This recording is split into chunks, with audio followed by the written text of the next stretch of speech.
Hi, I'm Mario Evon, and you're listening to Talk Truth, a weekly edutainment podcast discussing the things that most people are afraid to, but from a Jamaican perspective. From relationships, sex and sexuality, to the ins and outs of entrepreneurship, in this space we speak about almost anything with the intention to inspire, educate, entertain, and create a fair and balanced space where your truth shall become your power and set you free. Family, guess who's back? Guess who's back? Guess who's back? Guess who's back? Yo, it's your boy Mario Evon, and you're listening to Talk Truth. Oh man, I wanna miss me. Wanna miss me? This is episode, well, it's not gonna be like your Netflix season 2, but this is season 2 of Talk Truth. But because I want my numbers to continue, this is gonna be episode 21. So for all of you who are joining this wonderful family, we just had 20 episodes in season 1. And then I took a break. I took a break for a couple months just to recalibrate. Because sometimes you have to step away from the thing and try to batch some episodes, try to just kind of take a breather to come back again. Wheel and come again, as we say in Jamaica. So this episode is going to be episode 21. And I have the honor and pleasure of interviewing someone who I had a conversation with in December 2019 on her podcast. And we spoke about being a multi-potentialite. So for all of you who listened to that episode, you know exactly who my guest is. But I'm not going to bust it yet because I know someone will want a surprise. I won't call the name of this wonderful woman. But before we go into that, I'm going to read a review because we got some new listeners, and one of our reviews is a 5-star review on iTunes, and it comes from Trisha Marie Wang. Trisha Marie Wang, thank you so much for this wonderful review, which said, wow, love this. Just found out about you. Thanks to Tami Chin Mitchell. I am hooked and will be listening to all. As a Jamaican living in New York City, this makes me feel like I'm at home. Trisha Marie Wang, thank you so much, because that's exactly what we wanted to do when Talk Truth was created. And that was, I wanted to touch the souls of Jamaicans all over the world in the diaspora, to just hear a Jamaican voice and talking to people with Jamaican roots and knowledge of Jamaica, just so that everybody can just feel a little piece of home and kind of hear things from the perspective that they know. So I hope you stay around. Tell your friend them, tell your family them, tell everybody in New York, say them need to come over, come listen and subscribe and rate and review and all of these things. Thanks, Trisha Marie Wang. Big up yourself. And we're just going to jump straight into this episode, right? So guys, enjoy this one. It's going to be deep but fun. Just check it out. I love that you know how to pull your head back for levels. You for see? laughing. All these days in the studio. Perfect guest. Hello. I know, right? I always come here and fix the mic. But for I feel myself like you must sound louder. I feel like I'm loud. How the levels look No, down there? but how about now? Now I'm actually talking. Wow. Yeah. Wow.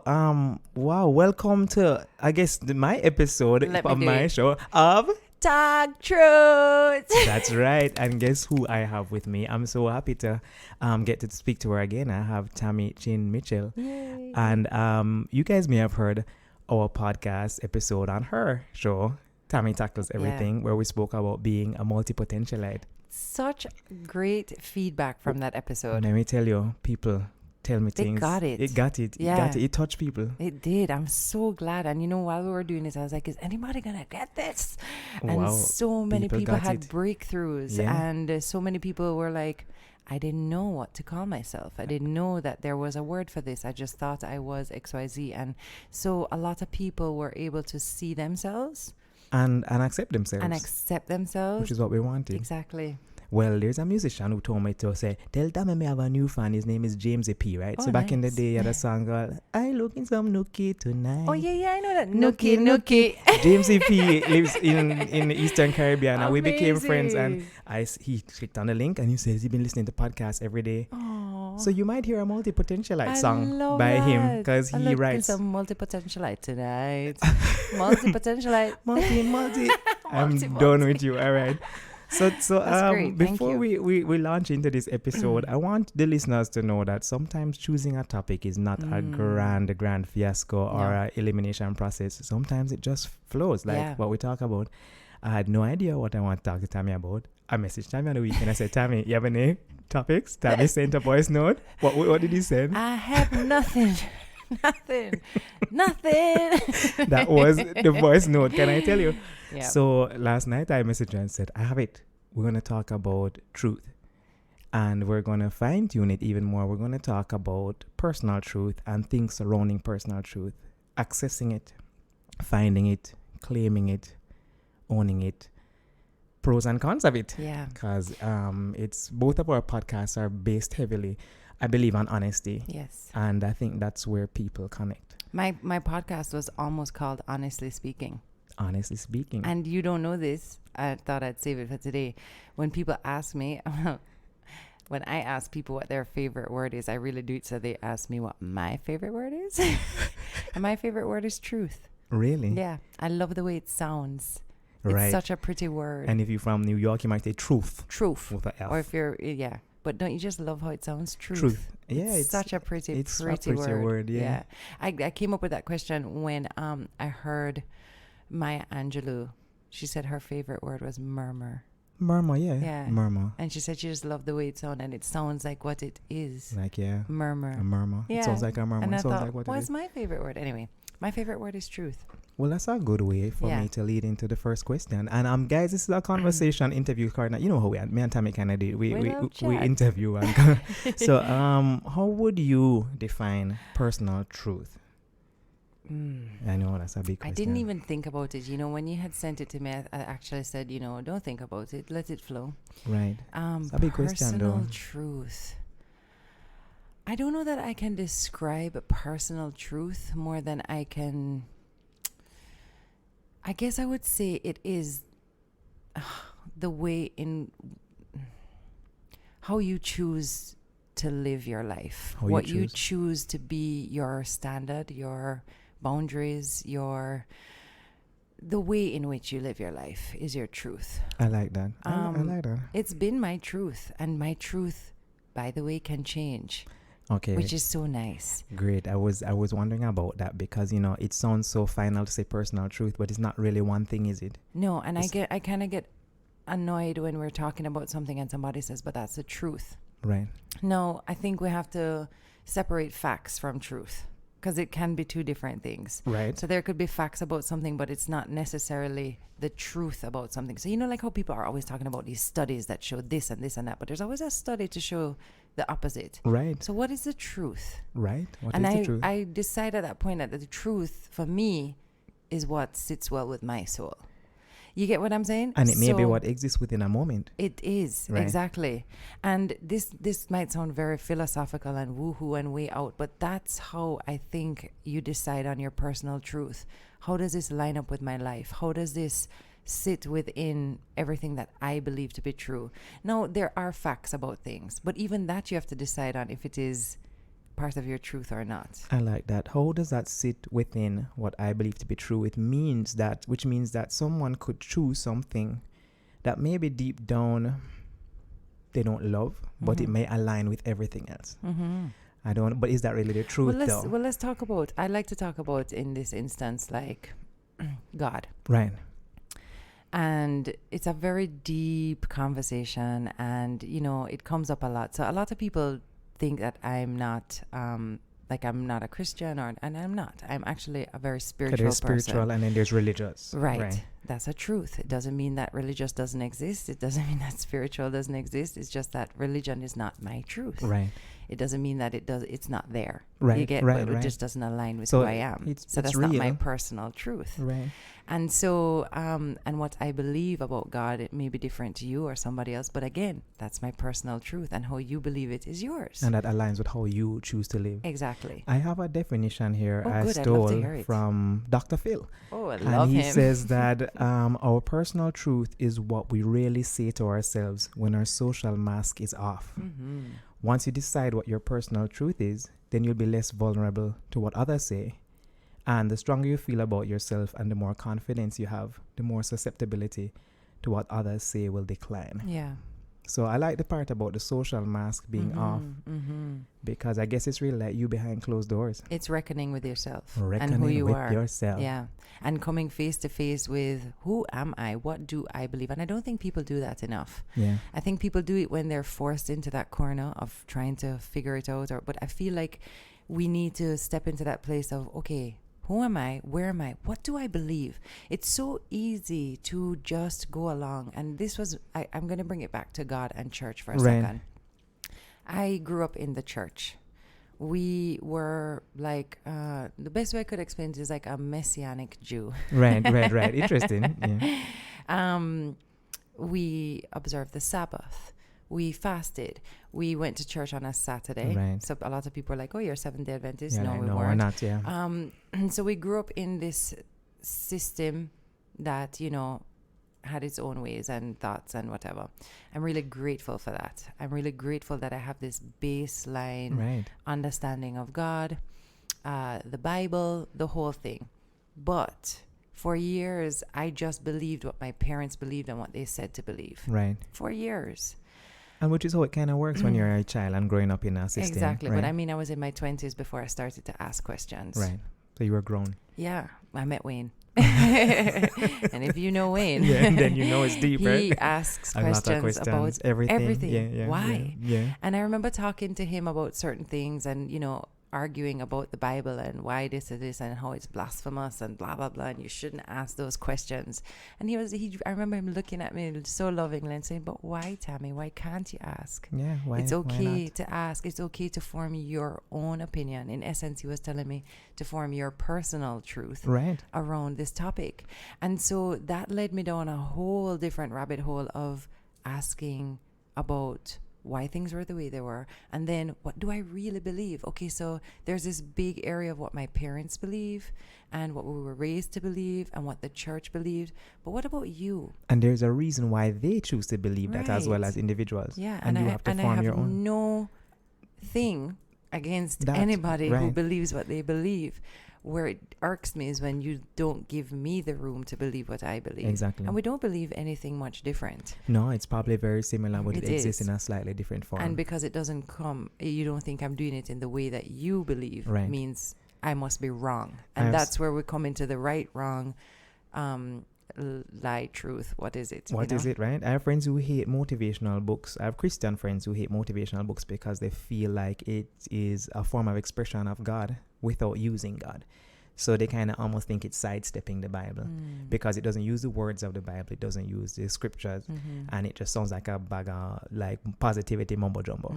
So they're like, what is this? You know, but I love motivational books. I do too. I love The Alchemist. Well, that's a story, but you know what I mean? It's still motivational. And it still comes back to those very laws written and in the Bible. So I'm always saying, you know, okay, for example, Tessia and I did not learn math or anything the same way. But we came back around to the same understanding of it just by teachers taking different routes with us. You both can add. But we can both add, multiply, kind of divide. Right. But the principles of math we both understand, but we had to come to it in different ways. Right. My way wasn't hers. And so I always liken it to that and liken it to the fact that, you know, this message of God, of the Bible, can come to people in so many different ways. Right. And I just love that idea that, you know, that's the beauty about God. It's just that people whittle him down to nothing. We whittle him down to a him, for Christ's sake. Right. Like he's him. He's him, yeah. You know, like we've whittled him down to a sex. He's he. Yeah, he's he. He's a sex. He's been a man. He even had a white beard for a long time. Yeah, it's like just, Santa. it's crazy. So I guess my point is that, you know, we have to reckon with ourselves. We have to ask ourselves the questions and we have to be honest about what we believe. And then we have to speak that. Well, all right, I'm going to pull you. We used religion and you used Wayne as one of your tipping points into asking questions because of his nature. What were the other ways that you accessed truth? And I know that you have accessed it in music, probably through motherhood, through marriage. But tell me some of the ways how you started to question yourself more and find your truth. Again, it was just coming back to what do I believe of this situation? What do I think of this? What do I resonate with? And it's so easy to take on other people's ideas, ideals, thoughts. I had to come to terms with the mother I was, for example, the truth of who I was, as opposed to who I would like to be and what people expected you who to be. people expect me to be, what I would like people to think of me, to who I am. Right. If that makes sense. And I think those are like the key questions there. Who do people think who do I want people to think I am? What do they expect of me? And who am I trying to be? Those are all three different things to who am I? Right. What do I believe? What do I understand about me? And so motherhood was like that big truth thing for me when I thought I had everything figured out, and then I became a mom. Bam. And then I realized I wasn't my mom. Yeah. And I was trying so hard to be her. my mom, because I think she's such a wonderful mother. And then I wanted, a prime example, I go to the supermarket and, one of the kids kick off. I represent a mother I would like to be. Right. You get what I'm saying? Right, This is natural. Right, right. Because the mask. The mask again, right. And then you go home and they do the same thing, and you're like, not the same girl from the supermarket, and your kids are confused. They're like, where that mommy at? Boom. Yeah. Yeah. Same for marriage. Yeah. Same for business. Same for for owning a business. Same yeah. for everything. It's like you're constantly wearing or juggling these masks. And the truth of who you are comes when you're without the mask. Then you see, it leads me to then ask the question: in sitting in your personal truth, is having a mask necessary? You know what I mean? Is there a space where you need to have a mask? And I think the mask somewhat is protective, because sometimes we have the mask to protect ourselves, because people can really take advantage of you when your truth is fully revealed, right? In terms of how they use your truth against you, right? Even though it is your truth. But when you sit in your truth and you understand who you are, it's okay. It's the ultimate freedom, actually. And I've had this experience on I'll use Instagram, where I showed so much of my truth, the good, the bad, and the messy. And it made me, because I named my truth and nobody else named it for me, it gave me this incredible freedom and power almost for myself, and so that's why I'm always telling people, like, face your shadows, name them, put them out there, call them Bob. You don't have to call them Bob, call them Susan. You don't have to do it on Instagram. I'm just saying, if once you truly face all those things, and there's still certain things I'm not ready to share in a public space, but I have shared with, like, my family. It's freedom. Right. I love how conversations just lead to the next question, because that was exactly my next thing. I feel like a lot of people now in a day of social media are so confused about whether their truth needs to be public, and that's something I think you have to sit and decide within yourself. And does your truth have to? Where I am now is, does your truth have to be a broken moment? Does your truth have to be a broken moment? Be in your joy? So I found that in the last year, my vulnerability really came from my hurt. Right. And that was great. But now I want to share about my joy. And there's this immediate thing of, can I? Yeah. And it's like, of course you can, because that's your truth. But social media is like the opposite. A lot of truths are only joys on social media. That's true. But I don't know that that's all truth. Exactly. So meaning... apparent truths are what they are. Exactly. And only you know the difference. You know? So I'm at that point now where I'm like, I want it to also be okay for me to share in my up and my wins, which I'm grateful to my community that they support that growth, you know? But I think I'm also seeing a trend where people are breaking open for no reason, meaning, or breaking open for the wrong reason to gain more attention again. Trust following. The purpose of it, the reason of it is not good. Exactly. But the only person who can know if that is true for them or not is the person consuming it as well. Right. So you know immediately if something resonates with you or not, because I follow a lot of different accounts where, it's often like people, pushing this or pushing that, and I see them become vulnerable to be able to do that, and I'm like, oh, that doesn't feel good to me, so meaning you are the ultimate barometer of that, to know when something resonates with you or not. But I think if you can honestly, as the person putting that out there, come from a really true place, Right. nobody will ever miss it. Let's speak about being your own barometer and feeling truth, because that's my experience for a lot of things. We spoke about it in the multi-potentialite episode where we were talking about universal flow, kind of just feeling what's right, being open to decisions. And for me, I'm like a real empath. I feel emotion, I feel a lot of things. And as you say, you're looking on something and you're like, does this resonate with me? And for me now, I think I've sat so comfortably in that making that decision about what's my truth is very easy now. Good. So I don't have that kind of conflict, and I don't feel bad about the decision after either. I always feel pretty certain that this is mine. Yeah, you've exercised the muscle. I've exercised the muscle, and that's the thing. You have to do it all the time. It's like any other muscle. Your trust muscle, your whatever it is, right? Or any muscle you go to the gym to. I know, right? I haven't been there in a while.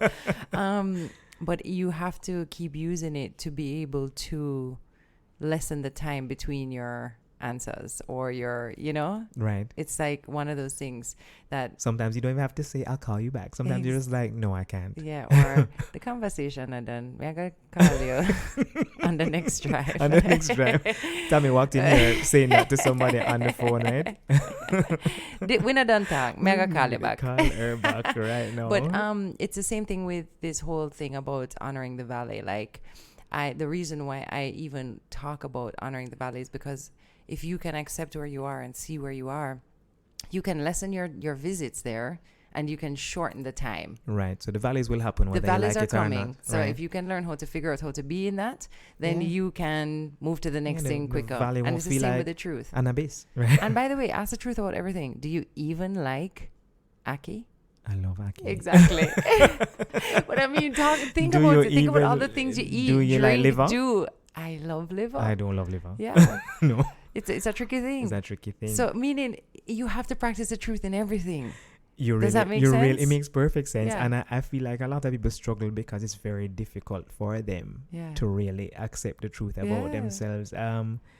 But that comes down to claiming and owning it. Yes. Did you have a definitive time? I know it's a journey. Yeah. So we're saying that learning to sit in your personal truth is a journey.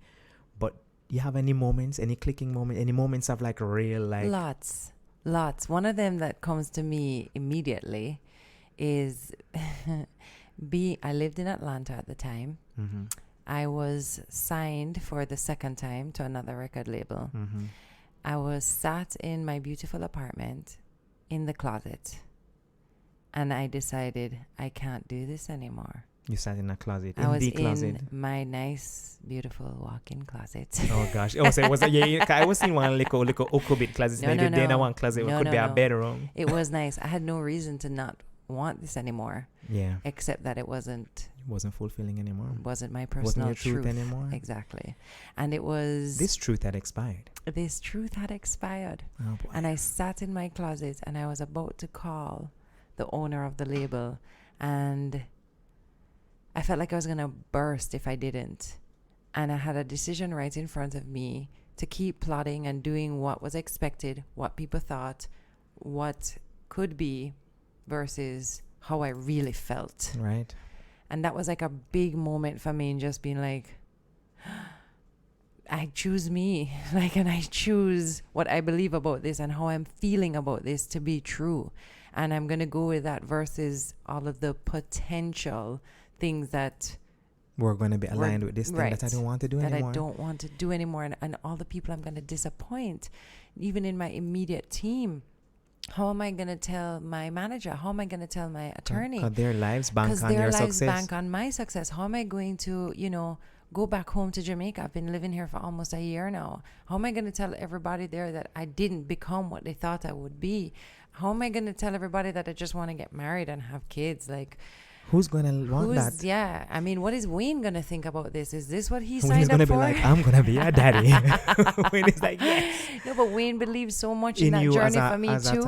And that in itself, he wants it to sing. That in itself was a journey for us, because he had to now acclimatize to my truth, So that was a definite pivotal moment for sure. As it pertains to personal truth, that stood out to me. You just so nicely hit on not just a con, but you see, fear is a con. You just hit all the fears that everyone who has a truth to claim goes through.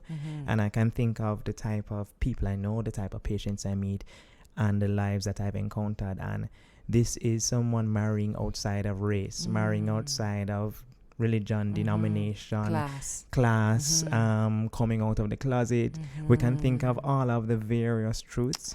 And disappointment is high up on the list as to why people are afraid of disappointing and destroying the other lives that they think Not bank on their own. life, but they need to be banking on their life. Like, you need to be more afraid of disappointing yourself. Yeah, Exactly. but that's how we were conditioned and raised, and this is why it's so important, even with our children, to try and raise independent thinkers, individuals who really want the best for themselves, and we let them know it's okay. Right. You know, so even something as simple as I'll give you an example. My kids, you know, will come to me about something, and I used to say, "Oh, that makes mommy really happy," you know. And for the longest time, Jackson would keep coming to me and going, "Does that make you happy, Mom? Does that make you happy?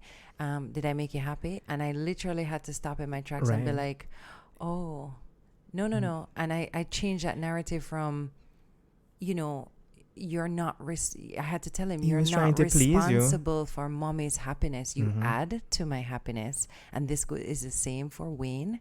This is the same for my relationships with my sisters, brothers, friends. Right. You are not responsible for making me happy. I have to do that all on my own. You add to my happiness. And I think that's like the biggest misconception in marriage, that like I make you happy, you make me happy, when the truth is we have to find our happiness within ourselves individually, and whatever pours out of that cup we get to share. Right. And so it's the same for us. Like, I can't be concerned about what you think. I can be concerned about it, can but affect you, but you cannot allow it I cannot allow it to be a deciding factor for what I believe is right and good for me. Right. Let's talk a little bit about kids and truth. I really believe in all of those things about, if you really want to find what you love, think about what you wanted to do when you were like under 7 years old. You know, what really excited you. And some people laugh about it, but a lot of books speak about it. Because children are fearless, and children are not sitting in a space of judgment per se. They grow into that space, but before they get there, they are free and they're cartwheeling, as you said. They're walking. You know, you see, I just lost my train of thought. Okay. I don't know what I wanted to know your opinion on whether they really get it. Yeah. Like, so you're nurturing your child to be independent and independent thinker, but do they really ever get it until they're an adult and have gone through maybe the crap? Yeah, but this is a big rule in my house. We only tell them the truth. So about everything. Right. So they ask, we don't bullshit them about anything. I don't know if I can curse on here. No, you can't curse on here. Yeah, you're gonna get the explicit E beside it, like some of yours. All of mine. I know, all of yours. Just in case. So we don't offer anything unless it is asked. So my mom was a big believer in this. Right. If your kids are asking, they're ready to know. I like because somebody has mentioned it. They've seen it on the television. And they need to clarify. They need to clarify. And you are responsible to tell them the truth. Because A, you need to build that trust with your child. B, you need to teach them that this is the truth. This is the truth that I know to be true. And see, I just love the culture of open communication with children, and not this dynamic of them. You get to make your decision on whether it's true for you or not. Right. So like, that's how we've always like operated with, say, God. Here's what I believe. Here's what Daddy believes. You have that information. You get to choose what you believe. So go and try on everything. Right. You know? Right. But just to give you a baseline, this is what we believe. So Santa Claus doesn't exist in our house. Because when the conversation came up, we were truthful about it. Right. We were able to tell you the story of St. Nicholas, which is very different. We can tell you the story about a lot of different things. But the truth is, he doesn't exist in nowadays. Time coming down a chimney, I don't know. Right, we don't even have chimneys in Jamaica. Exactly. So what's going on here? The tooth fairy isn't real, like meaning, and they're little, so that's the conversations we're having now. But even with the big boys, we have very honest conversations about whatever it is they want to talk about. Right. Tell your kids the truth. Do not tell them a lie that you're going to have to then say. That was what used to sit really badly with me with the Santa Claus thing. I don't know how at 6 or 7 or whenever kids figure it out, I then say to you, I lied. Right. I'm so sorry. I told a lie. It's a little manipulative under the guise of creating joy for them.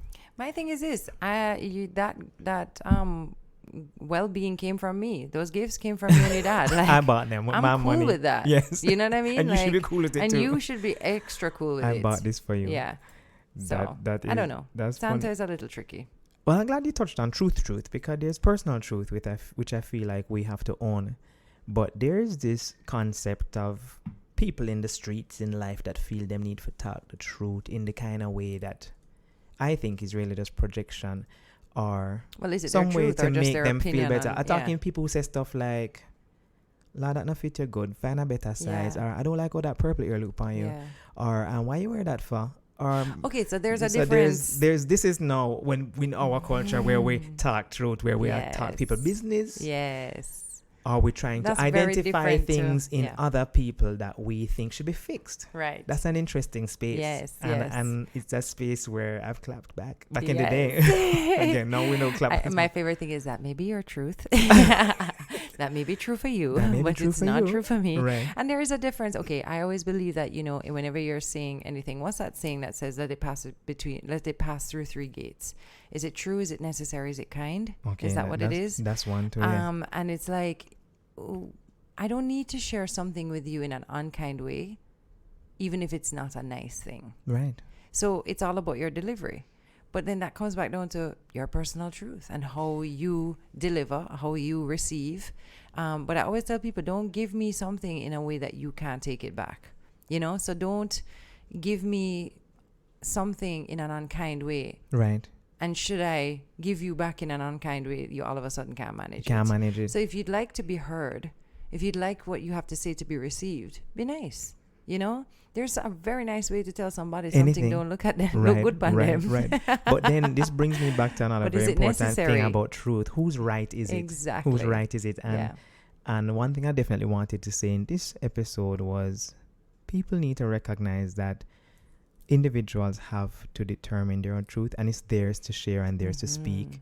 I find that a lot of times people want to try and figure out people's truth, so they're questioning Want people, to tell them or they their want truth. to tell other Yeah. people someone else's truth Yeah. that they've discovered. Yeah.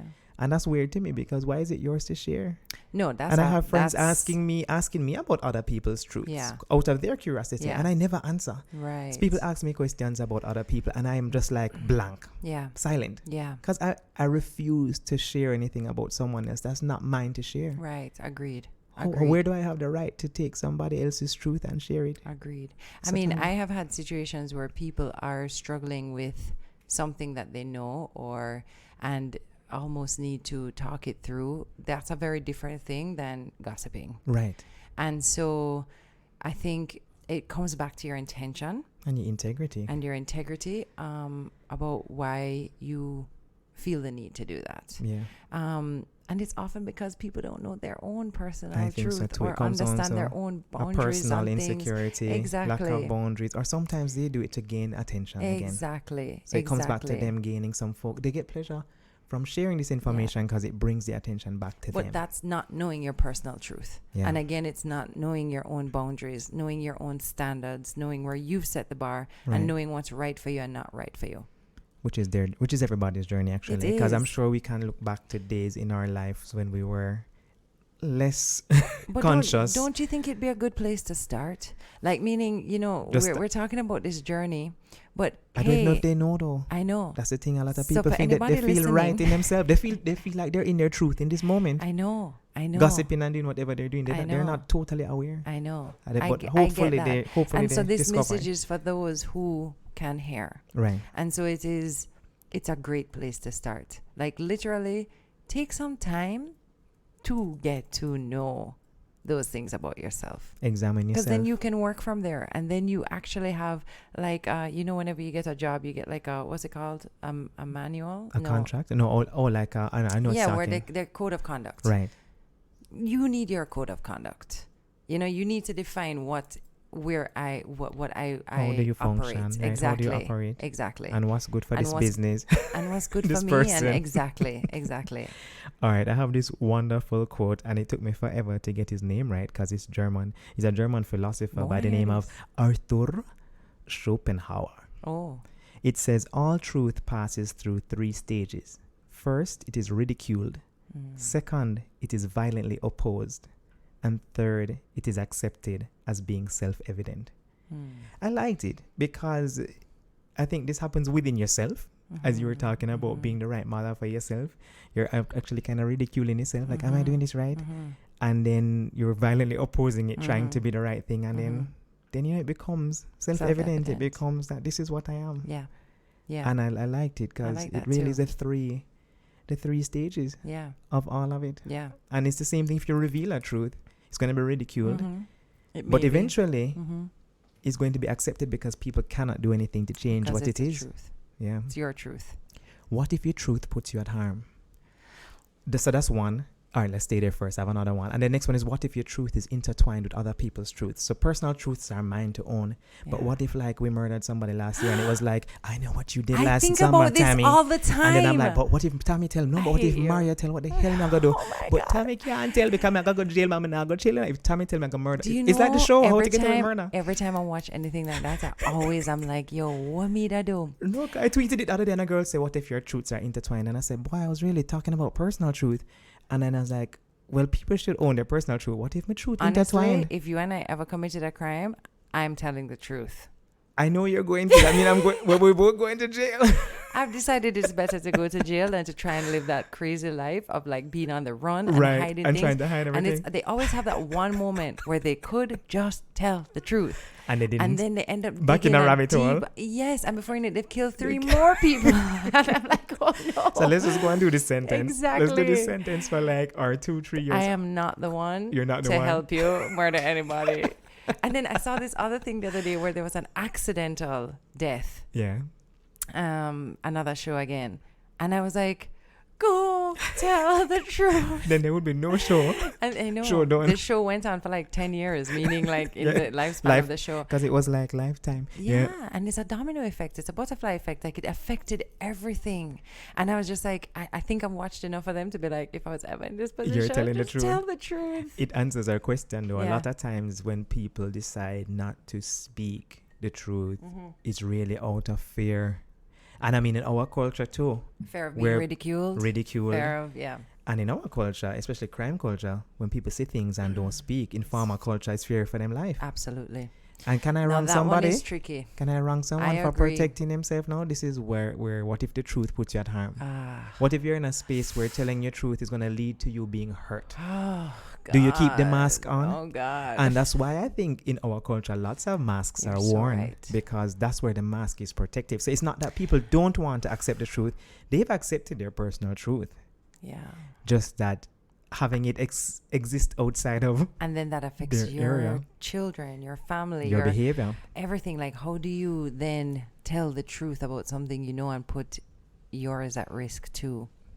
Wow, this is hard. This is hard. And I think the difference between this type of person and the one who hasn't discovered their truth is that one is on a journey of discovering truth. This person has possibly accepted their truth, but they cannot live in it because of limitations. Yeah. It's so complicated. It's so complicated. And I don't know that I have like a final answer for you on if truth caused harm, Yeah. what I would do. And I just pray God I never have to find it. You know what? 'Cause you might live in a space where all of your truths really just kind of can flourish in the space that you're in. Yeah. But that's not the case I for can't everybody. imagine holding anything. I Yeah. don't know. That would kill me, eat me alive. Like if I knew something about something else that was affecting, I don't know. You don't know how you'd manage. don't know. Yeah, it don't sit good with your It doesn't sit good your with me. your Like, I'm personality fidgeting type. right now, you know, Makes like, it uncomfortable. Ooh. All right. Well, Anyway. that's interesting. We spoke about this a bit already, but we were talking about does your truth need a public platform? But some recent ones that have happened that I find interesting, and some old ones. So Robin, who used to be backup dancer, best friend to Whitney Houston, has come out with her book. Saw that. And, you know, I know when people come out with these stories about love, especially if the other person is deceased, Yeah.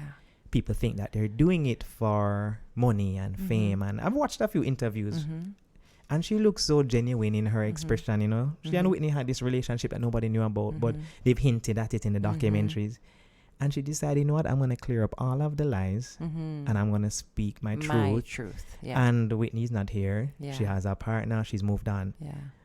But even when you look in her eyes, you can tell it's still such a very important part, sacred part of her life. Yeah. Not in one interview have I seen her and thought, She's I'm here to make some money. Right, yeah. I feel the same way about her, actually. She's going to make some money. Because meaning but I feel like she resonates as being authentic, truthful and authentic. Yeah. Absolutely. Yeah. I think the purpose behind the book was to clarify a lot of the lies and rumors that were out there, which she didn't have to do. Yeah. But she It's hard to live with it. Better. It's hard to live when people make and form their own truths about you. And it floats and you around. don't get a chance to say your truth. And I think for what it's worth, at least her truth is out. It's out, and it can close a chapter in her life, at least. Because can you imagine being her or anybody who has had something or many things said about you? Like, I mean, especially as public as that too. Yeah, you at some point feel the need to vocalize your truth. Yeah. Now, the great gurus and enlightened people would say, well, you don't have to defend your own truth. It is what it is, you know? But I ain't there yet. And I mean, how do you feel about forgiveness and truth? Let's use even celebrities like Bill Cosby and the whole Me Too movement. Granted, his truth has been more revealed by others than by him. But, do we have a place in our hearts to forgive people for making mistakes that were in their truth at that moment, like many years ago, and how do we navigate that? A lot of us won't forgive Bill. No. And his truth in that moment was not good. And I mean, I don't know, is that his personal truth, or was that him in a destructive space? This is where truth comes. I don't think that's his personal truth. It was those women's personal truths, though. I think, yes, what happened, absolutely. What happened to them meaning, was their personal Meaning truth. the space that he held, I don't think came from a place of truly, what's the word? I feel like for him, he was not well. Right, exactly. He wasn't well. I think anybody in a position like that, be it that you're driven by greed, be it that you're driven by, money, trauma, power, drugs, trauma, whatever it may be. So I think forgiveness in this case really has to do with the people who are affected directly. And I've seen in so many situations where people have found it in themselves to forgive people who have done heinous things to people connected to them or to even them themselves. And my hat goes so high off to people who can do that. It's big. It's huge. It's huge, mature. I was just watching the case the other day with the police officer who went into the wrong apartment and shot somebody who she thought was in her apartment. She was a police officer, a white police officer, and she killed a black man. Yeah. And his brother hugged her in the courtroom and said that he forgave her. And I look at things like that and my heart just come out of your chest. Come out of my chest, because I think to myself, wow, could I be so capable to do something like that? Could I forgive somebody who killed somebody who I was close to? And I do believe that forgiveness is like the ultimate enlightened place to be regarding anything, if you can those are wonderful. These are like two beautiful spaces for an individual. Finding your truth is freedom, but forgiveness is the ultimate, is where you can close a door, let something go, not have malice. That saying that says to err is human, to forgive is divine. And it's so true. So making mistakes is a part of this journey, right? So if you can forgive somebody for a mistake, is anything unforgivable? I mean, we will say it is, but it probably is. Until it happens to you, you don't know. Yeah. So I look at that man who can forgive that woman who killed his brother, and I'm like, I don't know how you do that.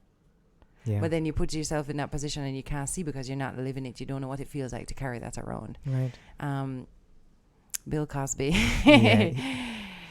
Yeah, he's tricky. He's a tricky one. And it's because what he was What he portrayed as, represented, represented in yeah, the public eye to was us as so a the child opposite. was so the opposite And of what he became.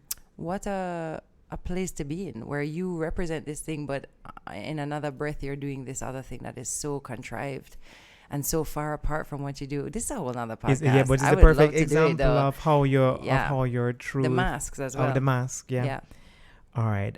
As we move along, I'm gonna just give you some rapid fire Oh, my questions. favorite. Well, not too many. But the Yeah. question is, in a nutshell, what would be some of the pros of you living a truthful life?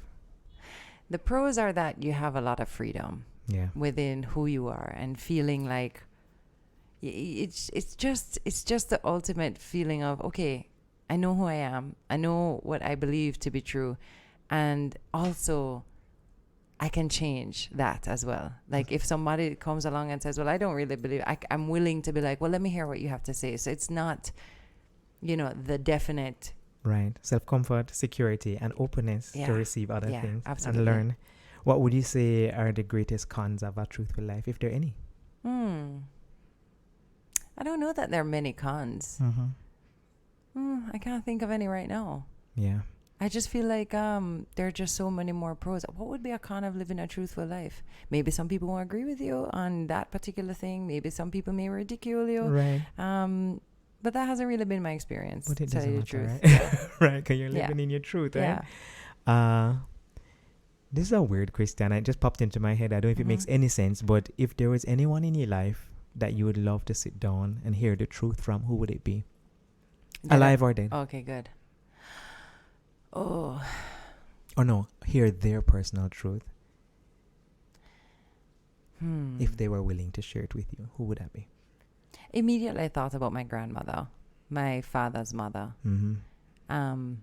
She had such an interesting life, and her parents came here from Hong Kong, and she was like first generation Chinese Jamaican. And I would just love to get to know her better and hear what Her transition was like yeah. into this space, yeah. and just her whole life and what it meant to her, and what she, really, really believed, what she knew, what she wished she did differently. I don't know. There's something about her that always makes me go, I wish I knew more. So like Yeah. even now, like I say to the boys, you're so lucky that your grandmothers are here. Like get to know them, They don't appreciate it yet. They I didn't don't really know. know mine well. Yeah. I was too young when they Yeah. passed, and Exactly. like you, I would love to meet mine I would too. love to, yeah. Yeah, but they were both farmers. One, like my father's father, was like, when he paints the picture, it seems like typical Westmoreland, almost chauvinist farmer man, like man is boss. And I would be curious to know what his whole process Yeah. was and what, Yeah. it's interesting. Yeah. I had another wonderful question. Yeah. You know what's funny? I mentioned the whole Chinese Jamaican thing. It was one of the topics I thought about throwing at you, but I didn't know if that would have been something interesting to discuss. I but never even call myself Chinese Jamaican. what do you call yourself? I'm just Jamaican. Jamaican good, right? No, Tami, that is the conversation. Yeah. And it's not so much about how you identify, It's true. but how the rest of Jamaica identifies you and how that experience is. But that's a whole nother conversation. I'd love to have that conversation because sometime. I feel like that's a big thing, but people don't talk about it much. Yeah. Yeah. Agreed. I want you to touch on one thing before we wrap, and that is tell me a little bit about Honor the Valley. Oh, thank Your you. project, yeah. Honor the Valley. Oh my gosh, Honor the Valley. What is it? Honor the Valley is it was a set of tools I kind of came up with from being in the valley space. I mean, the valley is what I call that low point between two peaks of your life. And not even peaks, and not just of your life. It could be of anything. Like, you experience those low places very often. And one time I had spent, I want to say 3 years in a valley. Wow. And I remember it wasn't until I had come to terms with where I was, that reckoning with ourselves, and understanding that the valley had gifts for me and lessons for me, that I quickly embraced the valley. Yeah. And then was able to leave.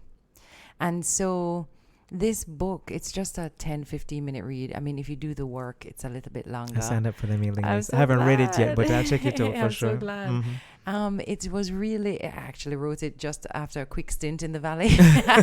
Like I said, you kind of lessen the time there, but you visit. Passing through the valley, I wrote this short book. Exactly. And, there's lots of things I learned in the valley. I mean, things like, streams, rivers often flow through the valley, which means it's not a place of stagnancy or there's life there. It's not barren, It's not, and there's something. It's where we collect everything. It's where we collect all of the experiences and the lessons and kind of turn them into something else. Probably make some tools to climb back out. Absolutely. And so I just wanted to write something about it because I think it's something that people, whether they're in that valley space or out of the valley space, there's a lot of good work in there to be done, a lot of self-reflection and reckoning with oneself.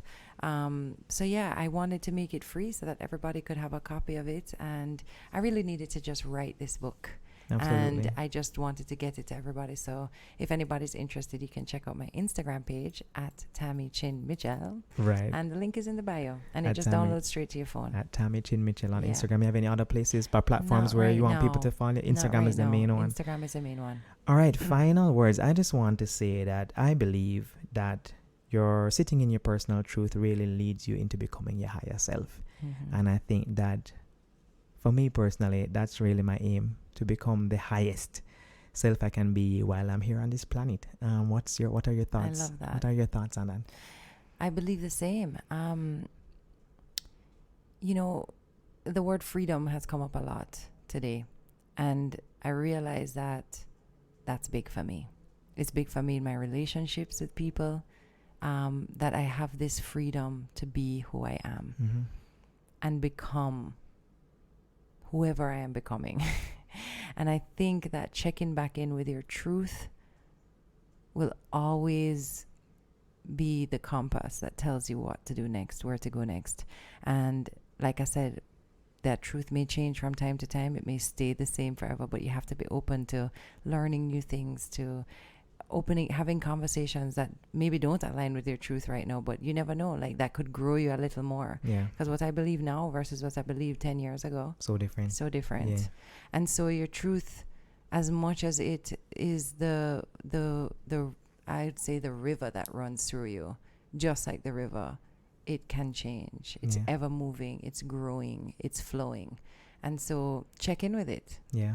Tend to your river. Tend to your river. Tend to your valley. Tend to your valley. All of that. And I guess today, most importantly, learn to self-examine yourself and start to sit inside of your truth. You might find some wonderful things there. Yeah. Don't be afraid of it. Don't be afraid of it. Do not be afraid of who you are. One of the big things I put even in this book, I was like, when you're writing this, nobody's going to see it. Right. This is yours. So you can say whatever it is you want to feel. say. And I feel like I posted another thing about being busy or busying ourselves to not face distraction that trauma sometimes, of who we are, acknowledging who we are. We're too afraid to slow down. So we distract ourselves Slow down. with busyness. Slow down. Sit in the quiet. A lot of people don't like to sit in the silence. And a lot of people think they know who they are. Yeah. I'm going to challenge you today. Yeah. Even just with your day-to-day life, challenge yourself to see what is true or not. They haven't even asked the questions, they just exist in the space. Yeah. Tami, it's always such a pleasure. I just want to tell you that I'm proud of you. Thank you. I don't know you very well. It's our second time meeting. We know each other very well. We know each other very well. But I am so proud to see your evolution and where it's going, and that you're happy. You're finding joy in it, and you can feel that. And keep doing it. Actually, no pressure, but I want a book down the line. But not like a book. Yeah. The book about Tami. But this is my book. I'm working on my book. Your book, right? So this is a little book. So Thank folks, you. follow Tami if you don't already know her, and of course, check out her project Under the Valley on her Instagram page. The link is there. Download it. Yeah. And thank you, Mario. Thank you for being exactly who you are and creating this space to have these conversations. And we may not always, just a while ago when we were talking about, I immediately wanted to be like, what do I think about this? Right. But the truth is, it just comes back to, well, what do you think about it? Not everybody will agree. No. Some people might we say, may not even XYZ, agree with each other. But that's the beauty of your truth. Right. That it's yours. We did a twin answer. It's yours. Guys, thank you so much for listening to this episode of Talk Truth. Until next time. You got the power. Thank you guys so much for listening to the very first episode of season 2 of Talk Truth. That was episode number 21, which means there are 20 whole episodes right before this that you need to catch up on if you haven't. And you heard it from the lady herself, Mrs. Tami Chin Mitchell, who is just such a phenomenal human being. And again, it's our second time meeting, our second time doing a podcast episode together. And it's just always such a joy speaking to her. So support her thing. Go to her Instagram page and show her some love.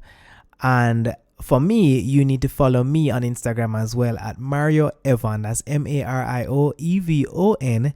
And we have a couple new additions to the Talk Truth family. And that would be, we have an Instagram page, people. It's talk.truthja. And it's on Instagram, and we're also on Facebook. Just search for Talk Truth with Mario Evon, and you'll find a Facebook fan page, and we now have an Instagram page. And as usual, we have our website, which is talktruthja.com. Our email is talktruthja@gmail.com. So there are ways to reach out to us, and very important to us are reviews. Reviews really help to change the ranking of our podcast and help people to find it, to listen to it, and other good things. So you need to go on iTunes and give us a rating. If you enjoy it, let us know how you feel, let us know what you thought, and of course we'll big you up on a future episode if you drop a comment. All right, I don't have anything more to say. Please talk truth, follow your truth. This is Talk Truth, a place where your truth can become your power and set you free. I'm Mario Evon. Until next time, guys. Peace.